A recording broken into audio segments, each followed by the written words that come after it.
আজকে বিশাল একটা ভূমিকম্প অনুভূত হলো। কোরআনের আলোকে জানতে চাই যে কি ধরনের অপরাধে লিপ্ত হলে এই ধরনের আযাব দেন আল্লাহ রাব্বুল আলামিন। প্রথম কথা হলো যে ভূমিকম্প বা কোনো ডিজাস্টার হলে, কোনো দুর্যোগ, প্রাকৃতিক কোনো দুর্যোগ হলেই যে সেটা আল্লাহর আযাব হিসাবেই সবসময় আমাকে ট্রিট করতে হবে, ধরতে হবে, এটা জরুরি বা আবশ্যক না। আমাদের বেশিরভাগ মানুষেরই চিন্তাধারা হলো যে কোনো অসুবিধা আসলেই সেটাকে আল্লাহর আযাব হিসেবে আমরা চূড়ান্তভাবে নিরূপণ করি। কোনটা আল্লাহর আযাব, কোনটা আল্লাহর আযাব না, এটা নবী রাসূলরা থাকলে তারা নিরূপণ করতে পারে। যে কোনো বিপদ আপদ, যে কোনো মুসিবত আল্লাহর পক্ষ থেকে পরীক্ষা হতে পারে, আবার আযাব হতেও পারে। এখন কোনটা আযাব, কোনটা আল্লাহর পক্ষ থেকে পরীক্ষা, কোনটা আল্লাহ কি জন্য করেছেন সেটা তো আমি জানি না। আমি কিভাবে নিরূপণ করব? একজন মানুষের জীবনে বিপদ এসেছে, কোন একটা বিপদ এসেছে, হতে পারে তার এই বিপদটা তার মর্যাদা বৃদ্ধি করবার কারণ, হতে পারে তার এই বিপদটা পরীক্ষা স্বরূপ, হতে পারে তার এই বিপদটা তার কোনো পাপের ফসল। কিন্তু আমি বলে দিতে পারি না চূড়ান্তভাবে যে এটা পাপের ফসল অবশ্যই। এই জিনিসটা আমাদের মাথায় রাখতে হবে। অনেক সময় দেখা যায় সমাজে একজন মানুষ বিপদে পড়ছে, তখন আমরা ধরে নিই যে নিশ্চয়ই কোনো খারাপ কাজ করছে, নাহলে বিপদ হলো কেন। অথচ খারাপ কাজ করলেই শুধু কি হয় না, বিপদ হয় না। এই জন্য এটা একটা মৌলিক বিষয় আমাদের মাথায় রাখতে হবে। দ্বিতীয় কথা হলো, ভূমিকম্প পৃথিবীর সেই প্রাচীন কাল থেকে, শুরু থেকেই নানা সময় হয়েছে। কোরআনে কারিমে একটা সূরা আছে, সূরা জিলজাল, নাম হলো ভূমিকম্প। সূরার নামই হলো ভূমিকম্প। সৃষ্টি জগৎ যে ধ্বংস হয়ে যাবে মহাপ্রলয়ের মাধ্যমে, যেটাকে কোরআনে বিভিন্ন জায়গায় আস-সাআহ বলা হয়েছে, সেই মহাপ্রলয় বা বিশেষ মুহূর্ত, যেটা সৃষ্টি জগতের ধ্বংসের মুহূর্ত, সেই মুহূর্ত শুরু হবে যে সমস্ত বিষয় দিয়ে, এর মধ্যে একটা হলো ভূমিকম্প। কিয়ামতের বড় যে 10টি আলামত আছে, এর মধ্যে একটা আইটেম হলো ভূমিধস। একটা পূর্বে একটা পশ্চিমে মহা বড় ধরনের ভূমিধস হবে। আবু রাদিয়াল্লাহু তাআলার একটা রেওয়ায়েত আছে, যে রেওয়ায়েত থেকে বোঝা যায় কিয়ামতের আগে এমন ভূমিকম্প হবে যে পৃথিবীতে মানুষের থাকার মাথাগত আবার কোনো জায়গা, কোনো ঘর খুঁজে পাবে না, মানুষ সব পড়ে শেষ হবে, অর্থাৎ সিস্টেম ভেঙে পড়বে।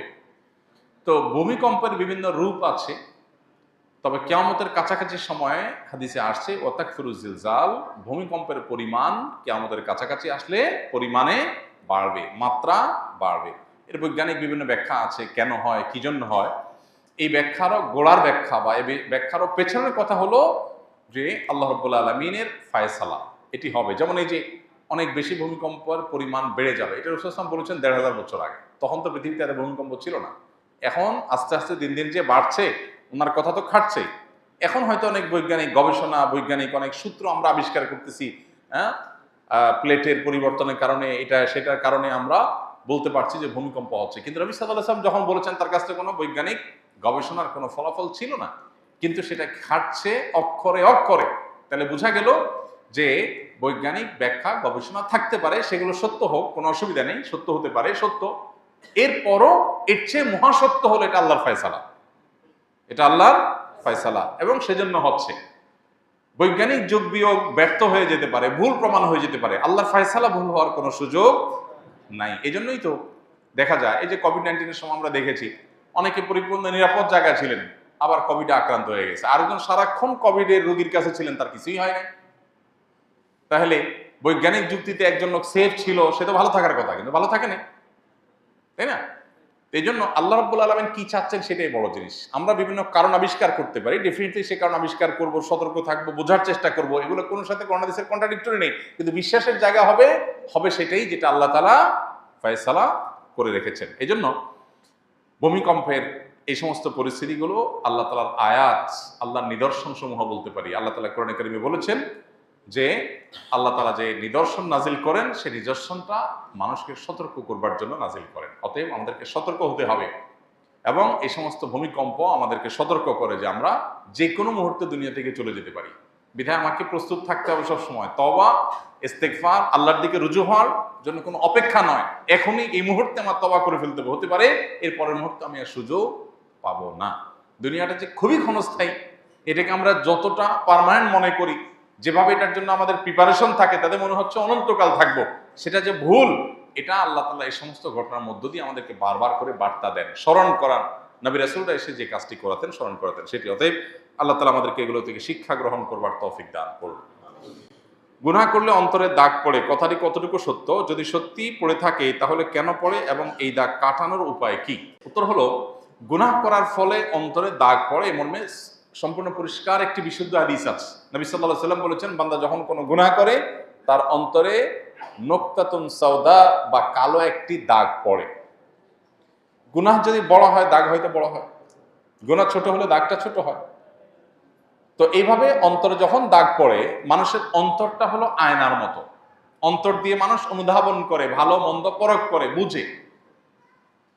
তো গুনাহের ফলে একটা দাগ পড়ে, আরেকটা গুনাহ পড়ে আরেকটা দাগ পড়ে, এইভাবে গুনাহ করতে করতে অন্তরের উপর আস্তে আস্তে দাগ পড়ে, সেটা মলিন হয়ে যায়, অন্ধকার হয়ে যায়। আর এর ফলে কি হয়?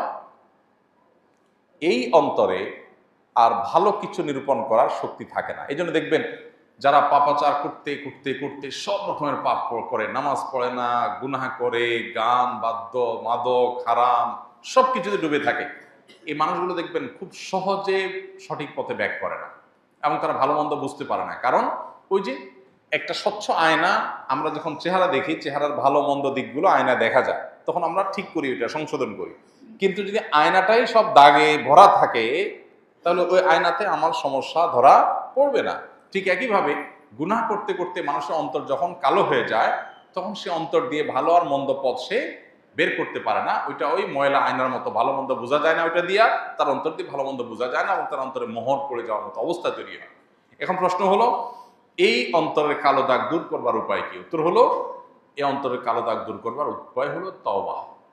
এর উপায় কি? তওবা। বান্দা যখন কোনো গুনাহ করে, দাগ পড়ে, এই দাগ মোছার উপায়টা কি? ডিলেট করার উপায়টা কি? এটা ডিলেট করার জন্য রিমুভার হলো তওবা। বান্দা যখন খাঁটি অন্তরে লজ্জিত অনুতপ্ত হয়ে নিজেকে ভৎসনা করে আর এই গুনাহ এই পাপ সে আর করবে না এই মর্মে সংকল্প করে, তখন তার অন্তরের দাগটা আল্লাহ মুছে দেন। আত্তাইবু মিনাজ যামবি কামাল্লা যামবালা। গুনাহ করার পর যখন তওবা করে মানুষ ফিরে আসে, তখন যে গুনাহ হওয়ার কারণে যে সমস্যা হয়েছে সেটা একদম মুছে সাফ হয়ে যায়, কেমন যেন সে গুনাহই করেনি।